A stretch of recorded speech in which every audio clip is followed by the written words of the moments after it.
Giro Econômico está no ar, o programa que mostra os diferentes lados da economia. Hoje, o economista e cientista político Ricardo Senes e eu, Maiana Leocádio, vamos falar sobre a construção civil no país.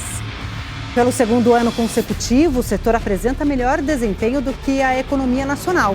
O resultado é uma geração de empregos que não se via desde 2012. Senes, durante a pandemia, o segmento ganhou fôlego. Muitas pessoas reconstruindo, reformando as casas por conta do home office. Teve até falta de material de construção no mercado. E para 2023, o que a gente pode esperar? Olha, Maiana, o que aconteceu durante a pandemia, tem a parte aí da autoconstrução, das reformas, e teve um período de um juros negativo que, obviamente, gerou um impulso importante nesse setor, que depende muito do sistema de crédito. Para o ano que vem, eu acho que a situação vai ser um pouco mais complicada. O juro subiu muito, mas ainda assim eu acho que tem margem para essa indústria seguir crescendo numa certa taxa, porque esse é um ponto principal. Você tem uma demanda no Brasil, principalmente na área de residência, gigantesca. Então esse mercado, se não tiver muito ruim a situação econômica, ele anda. Perfeito. E aí, só que com juros altos, a gente pode esperar uma retração. Uma retração. Ele perde um pouco o seu dinamismo. A gente precisa lembrar que é um setor de ciclo muito longo, então as pessoas não tomam decisão imediatamente. E quando tomam decisão, isso se prolonga no tempo, o investimento, a construção. Mas também é muito baseada, pelo menos uma parte desse segmento, em políticas públicas, que foram mantidas durante o governo Bolsonaro e possivelmente vão ser reforçadas agora no governo Lula, principalmente esses programas de Minha Casa, Minha Vida, ou Casa Verde e Amarela, que são mais ou menos todas elas focado num público de mais baixa renda e que sempre tem um juros um pouco mais baixo, mais subsidiado, ele mantém um certo dinamismo também. A construção civil é um dos principais motores da economia brasileira. Durante a pandemia, o segmento foi considerado como essencial e agora os números apontam para um rápido crescimento. Numa megalópole como São Paulo, que nunca para de crescer, o número de construções em andamento impressiona. Não precisa circular muito para encontrar obras e mais obras. Mas essa não é uma realidade só da maior cidade do Brasil. Segundo a Câmara Brasileira da Indústria da Construção, em todo o país, novas obras e projetos aumentaram 3% no primeiro semestre deste ano, comparando com o mesmo período de 2021. Pelo segundo ano seguido, o crescimento está acima da economia nacional. A gente começou a ver o efeito sobre a atividade em 2022, né, do que aconteceu há 12, 18 meses atrás. Ou seja, né, a queda nas taxas de juros propiciaram aí um boom no mercado imobiliário de lançamentos e vendas. Construções que mudam vidas ao gerar empregos. Foram mais de 155 mil só no primeiro semestre deste ano. Foi durante a pandemia que o setor da construção civil ganhou ainda mais força. Entre março de 2020 a maio de 2022, 430 mil vagas com carteira assinada foram criadas. Quase metade delas na construção de edifícios. Se imagina um grande motor sempre girando.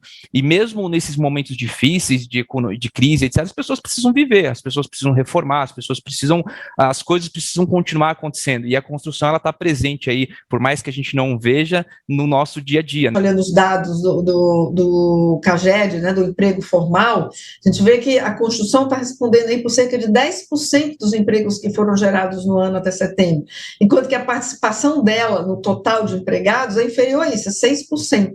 Então, a gente vê que a construção está com um ritmo realmente forte, porque está gerando vagas acima, né, até de sua participação na economia. E por ser um setor intensivo em mão de obra, isso, então, tem um impacto ainda mais importante. E a projeção para o ano que vem também é positiva. O crescimento esperado para o setor da construção civil é de 4,5%, o que deve gerar mais oportunidades de emprego. 2023 deve bater a marca de 500 mil de postos de trabalho desde o início da pandemia. O cenário poderia ser ainda melhor se a situação econômica fosse favorável. E outro grande desafio do setor é também a falta de mão de obra qualificada. Para o país conseguir avançar, melhorar sua produtividade, a gente precisa investir em educação, formação, qualificação da mão de obra. E os setores que são mais intensivos à mão de obra sofrem mais com essa deficiência, que é o caso da construção. É um grande desafio a gente se reinventar aí, não só nesse próximo ano, mas nos próximos 5 anos, a gente tem uma percepção mais responsável né, com o país e com o meio ambiente. Tudo isso faz com que esse mercado cresça ainda mais e seja uma potência tanto para quem está querendo entrar na área da construção civil, quanto para quem já trabalha dentro dessa área. A taxa de juros alta ou ainda com perspectiva de elevação pode ser uma ameaça para que o setor continue crescendo em ritmo forte. Nós estamos num momento de transição, quando a gente pensa aí o que vai ser o futuro mesmo da construção de uma forma mais sustentável. Né? Esse crescimento realmente que a gente observou nos 2 últimos anos, 2021, agora 2022, provavelmente 2023, tem perspectiva de se transformar num ciclo mais longo, ela tá muito condicionada justamente ao desenho que a gente vai ter aqui agora nos próximos anos de política econômica que permita a gente ter, né, uma taxa de juros que seja compatível com a realização do investimento. E, claro, com a recuperação da economia, para que as famílias possam realizar suas reformas e comprar seus imóveis. O novo governo do presidente eleito Lula pretende retomar o programa Minha Casa Minha Vida, que no governo de Jair Bolsonaro foi rebatizado de Casa Verde e Amarela. Cenes, essa retomada, principalmente ali nas faixas mais baixas da população, deve ajudar a aquecer o mercado? Mais? Eu acho que sim. Esse segmento de média e baixa renda, ele tem uma demanda, um déficit habitacional gigante, portanto a demanda é gigantesca. O Brasil, as grandes cidades em particular, tanto no Sudeste, mas também nas outras regiões, tem uma demanda gigantesca. Quando o governo consegue viabilizar políticas de viabilidade financeira dessas habitações para as faixas mais baixas de renda, o mercado responde imediatamente. Esse é um mercado bastante pulverizado. Você tem muitas empresas de construção com muitos diferenciais entre si e muito bem distribuído no país como um todo. Então, um bom estímulo gera imediatamente uma resposta do mercado. O Lula tem dito que vai voltar a botar um pouco mais de crédito nesse programa. Ele não foi descontinuado no governo Bolsonaro, mas ele teve uma redução forte do seu financiamento. Ele deve sim puxar o mercado. Eu diria que esse é parte do mercado para frente. Tem outros segmentos que vão talvez caminhar bem também. Outra parte do mercado é para outras populações de outras faixas de renda.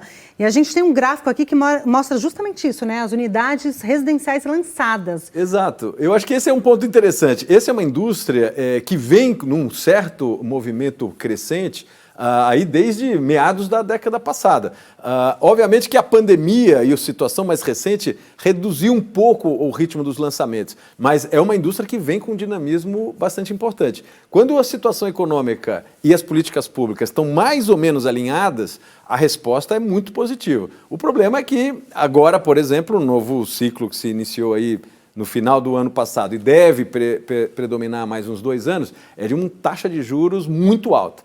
A taxa de juros não inviabiliza esse mercado, mas ele atrapalha esse mercado. E por isso, talvez, esse resultado um pouco menos para 2022, para esse ano? Exato. Esse é interessante, Maiana, a gente vê. Esse é um setor, como eu comentei inicialmente, ele tem um ciclo muito longo. Então, você imagina que o empreendimento de um prédio, ele até começar a construção em si, ele dá em 3, 4 anos antes, porque a empresa precisa achar os terrenos adequados, fazer a compra, desenvolver os projetos, aprovar os projetos, fazer toda a captação financeira, fazer a venda, porque eles só começam depois que as vendas estiverem já bastante avançadas, e aí sim que começa a construção. Então, quando a gente vê o prédio começar a ser construído, na verdade aquilo está no final do ciclo. São os 2 últimos anos de um ciclo que possivelmente começou 3, 4, 5 anos antes. Então, um pouco a resposta que a gente vê aqui é isso. Você pode ter uma inversão da taxa de juros, você pode ter uma reversão de um programa de financiamento, mas o efeito dele vai se ver mais no médio e longo prazo, então não tanto no curto prazo. E o que a gente pode falar dos empregos? O emprego na construção civil também vai mudar, tem mudado por conta da tecnologia, a questão da sustentabilidade? Exatamente.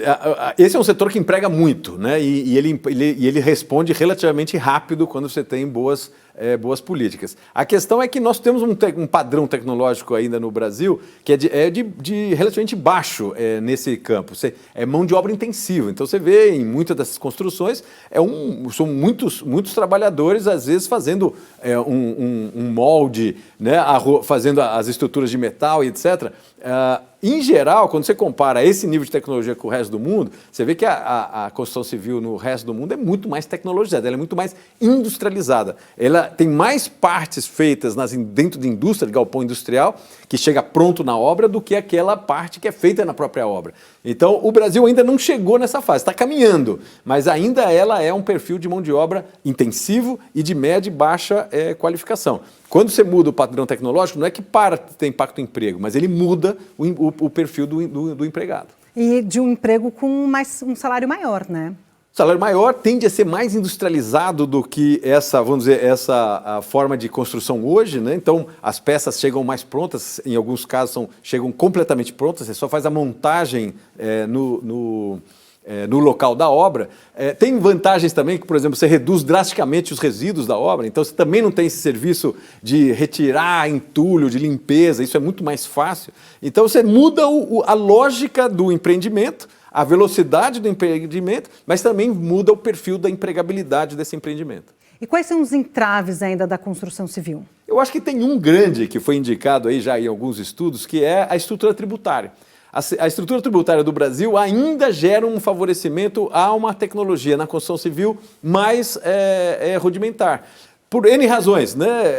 Mas esse é um dos fatores. O outro fator é a própria preparo do setor.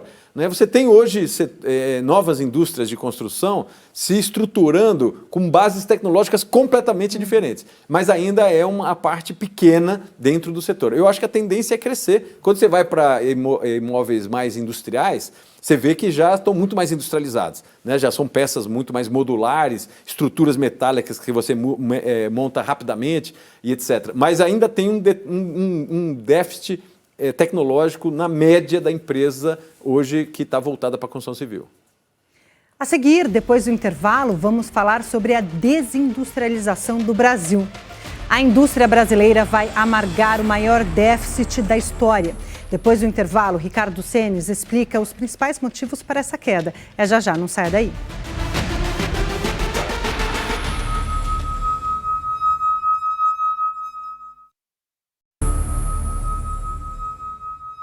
Estamos de volta. A desindustrialização impacta na diminuição de empregos, no desenvolvimento regional e deixa nossos produtos menos competitivos. Em uma década, o setor industrial perdeu quase 10 mil empresas, 3% do total instalado no país. Sendo que 70% encerraram as atividades no governo de Jair Bolsonaro, entre 2019 e 2020. A participação da indústria no PIB alcançou 28% em 2004. Mas caiu para 19% em 2021, o pior desempenho em quase 2 décadas. Só no ano passado, montadoras como Ford, Audi e Mercedes-Benz deixaram de produzir carros no Brasil. As empresas alegaram otimização da rede global de produção e a situação econômica brasileira agravada pela pandemia. Para a Confederação Nacional da Indústria, a infraestrutura no Brasil é ineficiente. O custo da energia é alto, a burocracia é elevada e o sistema tributário complexo, encarecendo as exportações e os investimentos no país. É o chamado custo Brasil. E esse custo Brasil faz com que o produto brasileiro manufaturado ele não tenha preço competitivo no mercado internacional. Esse processo de desindustrialização e a baixa competitividade devem levar a indústria nacional ao maior déficit da história, mesmo com o bom desempenho do agronegócio. Segundo a Associação de Comércio Exterior do Brasil, a diferença entre as importações e as exportações do setor produtivo, ou seja, produtos com o maior valor agregado, deve atingir um saldo negativo recorde neste ano, chegando a 125 bilhões de dólares. No ano passado, a conta da balança comercial de manufaturados já havia registrado déficit de 111 bilhões de dólares. Significa que nós estamos fora da cadeia internacional de produção. Quando a gente não tem previsibilidade na economia, previsibilidade que eu falo para realizar investimentos, isso leva tempo, 2, 3, 5, 10 anos. E se os grandes investidores não têm esse horizonte, eles não fazem esses investimentos. Quando a gente tem instituição fraca, os investimentos fogem. O presidente eleito Lula disse em sua campanha eleitoral que pretende reindustrializar o Brasil. Para isso, quer rediscutir acordos comerciais, entre eles o de livre comércio com o Mercosul e União Europeia, que prevê redução tarifária para a exportação de produtos entre os países. Segundo especialistas, esse será um desafio enorme. Não depende só de nós gerar mais empregos qualificados e gerar mais exportação, mais atividade econômica e mais atividade econômica no mercado internacional. É possível reindustrializar o país. O que a gente pode fazer? Criar incentivos para que o setor privado, que tem recursos, porque o Estado, né, colocando municípios, estados e a União, não tem recursos para fazer esses investimentos, mas que os governos criem os incentivos próprios necessários para que o setor privado tenha capacidade de refazer esse processo de industrialização, de logística, e que a gente volte a fazer parte. Uma das formas de melhorar a competitividade da indústria é investir em pesquisa e tecnologia, coisa que já acontece no agronegócio e na saúde. Se a gente pegar o setor agrícola, tá, é altamente competitivo. Em função do quê? Se a gente não produzir com a mesma eficiência, a gente não tem recursos para ficar subsidiando a produção. Então, a gente faz investimento em tecnologia. De onde é que vem essa tecnologia? Das universidades, o setor médico de saúde, né? Principalmente aqui em São Paulo, a gente tem excelentes hospitais que são referências no mundo todo. Gente do mundo todo vem para cá para se tratar. Então, a gente tem capacidade de fazer isso, por quê? Por conta de pesquisa e desenvolvimento. Então, o que eu falo, quando é educação, junto com pesquisa e desenvolvimento, a gente consegue dar esse salto. O Brasil vem se desindustrializando há 40 anos. Esse processo começou, o último ciclo foi durante o período militar, certo, Cenis? Quais são os problemas decorrentes dessa desindustrialização brasileira? Olha, Maiana, acho que você tem razão. Ali você teve o ciclo, não o militar inteiro, mas principalmente o do Geisel, né? Ali que foi a fase do pessoal chama de segundo PND, né? O segundo Plano de Desenvolvimento Nacional. Depois você teve um refluxo. Mas eu diria que as políticas que foram desenhadas nesse período, eles estavam muito focados em indústrias que eram do ciclo anterior do ponto de vista tecnológico. O que o Brasil não tem conseguido é, a partir dos anos 80, criar um ambiente empresarial, desenhar políticas públicas, preparar o seu setor de universidades e de pesquisa para enfrentar de frente, de maneira competitiva, o que ocorreu pós essa Revolução Industrial. Estamos falando aí da fase da eletrônica mais generalizada, da computação já associado a máquinas, computação associada a equipamentos, estamos falando da internet, estamos falando de uma série de setores que, a partir dos anos 80, tiveram uma outra lógica. A indústria do país, de maneira geral, e o ambiente de negócio do Brasil, de maneira geral, não estão adaptados a esse desafio da quarta Revolução Industrial. E essa leitura a gente pode apontar no gráfico aqui, que é a balança comercial por intensidade tecnológica. Exatamente. Isso aqui é uma das medidas que acho que mostram muito esse processo, né? Nós estamos vendo aqui, acima do zero, essas barras que estão acima do zero, que estão em azul escuro e laranja, eles indicam os setores que estão superavitários na balança comercial, ou seja, nós estamos exportando muito mais do que importando. E os setores que estão abaixo do zero, que é esse amarelinho e o azul claro, eles são os setores onde a gente está com déficit na nossa balança comercial, ou seja, nós estamos importando muito mais do que exportando. Quais são os setores que estão em déficit? São claramente os setores que a gente está falando de média e alta intensidade tecnológica e altíssima intensidade tecnológica. Você pode ver que de 2015 para cá, claramente essas duas barras cresceram. Então, o déficit nos setores de maior tecnologia no Brasil estão crescentemente maiores. E o impacto disso é no emprego, porque o país que não tem indústria também não tem um emprego de qualidade que dá uma renda maior para a população, certo? Exato, eu diria que um dos impactos é no emprego, talvez hoje que a gente está vendo de maneira mais direta. Está faltando emprego qualificado no Brasil, né? Mas a outra questão, acho que tem a ver que essas indústrias, quando elas são na ponta competitivas, elas conseguem organizar um processo de fornecimento, uma cadeia de valor, uma cadeia de fornecimento também competitiva. Então, quando você perde a ponta dessa cadeia, você tende a perder também todo o meio e o início dessa cadeia. Ou seja, esse processo vai ganhando uma escala, nesse caso negativa, muito preocupante. E o Brasil está mais ou menos preso nessa armadilha já faz, como você indicou, 30, 40 anos. E como que o Brasil chega? Então foi uma decisão política, não vamos mais investir na indústria. Como que a gente chegou até aqui? Eu acho que é uma combinação de coisas. Eu acho que você teve uma piora no ambiente de negócios, principalmente o ambiente de negócios que exigia mais agilidade, né, mais conexão com o resto do mundo. Você tem setores que ficaram muito oligopolizados, são setores que ficaram concentrados por uma lógica histórica e que isso, de alguma maneira, bloqueou a competição abaixo dessas indústrias. Você tem políticas industriais e de tecnologia que foram muito mal desenhadas. Então, não é que a gente não fez durante esse período política industrial, a gente fez, só que os resultados foram muito ruins, né? Não chegaram a mobilizar segmentos que se imaginava estratégico, que hoje estão vendo que foi, na verdade, um tiro na água. Isso vale para vários segmentos, né? Isso eu acho que é uma equação, não dá para a gente ver um fator só. Nós estamos errando em vários lados, com raras exceções, né? Tem indústrias que estão conseguindo responder mais rapidamente e que já nasceram, por exemplo, mais adequadas a esse novo mundo. Esses são os setores que ainda o Brasil segue competitivo. Tem alguns economistas de grandes universidades brasileiras que eles falam que na década de 70 vinham muitos técnicos coreanos e chineses para o Brasil para entender como que era a nossa política de industrialização, para copiar o modelo para levar para os países deles. E anos depois, esses mesmos economistas encontram em congressos esses técnicos. E aí eles perguntam, por exemplo, China, Coreia, nossa, esse desenvolvimento chinês e coreano na indústria virou uma potência, o que vocês fizeram? E a resposta desses técnicos era, nós fizemos o que vocês fizeram, o que o Brasil fez, por que vocês pararam de fazer? Por quê?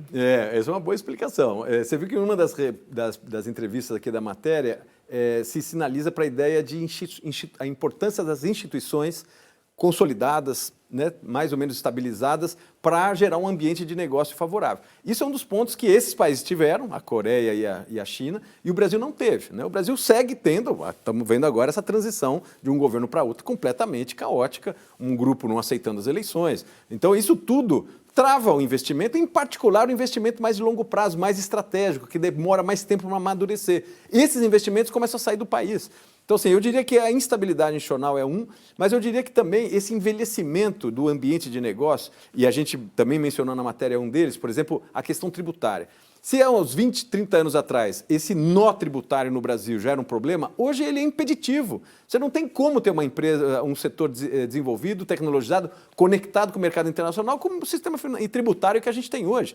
É completamente inadequado. Então, eu diria que o Brasil está deixando de fazer uma série de reformas importantes para tornar o país mais competitivo para os setores mais desenvolvidos. Nós estamos acertando a mão nos setores que são menos tecnologizados. Você vê que o setor de agronegócio vai bem, o setor de mineração vai bem, o próprio setor de óleo e gás vai bem, mas são setores onde as tecnologias estão mais dominadas. O desafio do Brasil é não perder a competitividade desses setores, do agronegócio, mineração, óleo e gás, etc., mas ganhar competitividade nos setores mais dinâmicos. Eletrônica, computação, nos serviços de internet, todo o desenho de semicondutores, de software, todo da biotecnologia. Esses segmentos o Brasil está perdendo a corrida. Cenis, e o que a gente deve ficar de olho aí para os próximos dias? Bom, agora mais no curto prazo aqui, eu acho que nós temos um tema para olhar aqui para as próximas semanas, que é a tramitação dessa PEC, que é uma PEC que já diz respeito ao desenho do próximo governo, apesar dela estar sendo negociada ainda no final do atual governo, mas ela vai dar um pouco os parâmetros sobre a gestão fiscal que nós vamos ter para o próximo ano ou para os próximos 4 anos, né? Porque essa PEC que está dando uma certa condição fiscal a partir do ano que vem, a gente não sabe se ela vai durar 4 anos, se ela vai prever 4 anos ou 1 ano só ou 2 anos. Isso ainda vai ser em negociação. Mas eu diria que ficar de olho nessa PEC é fundamental para a gente já começar a desenhar alguns cenários para frente. Perfeito. Para fazer comentários ou sugerir temas para o programa, use a hashtag Giro Econômico nas redes sociais. Já para ver ou rever o programa, acesse o nosso canal no YouTube. E a gente volta na semana que vem para checar o Giro da Economia. Até lá. Até lá.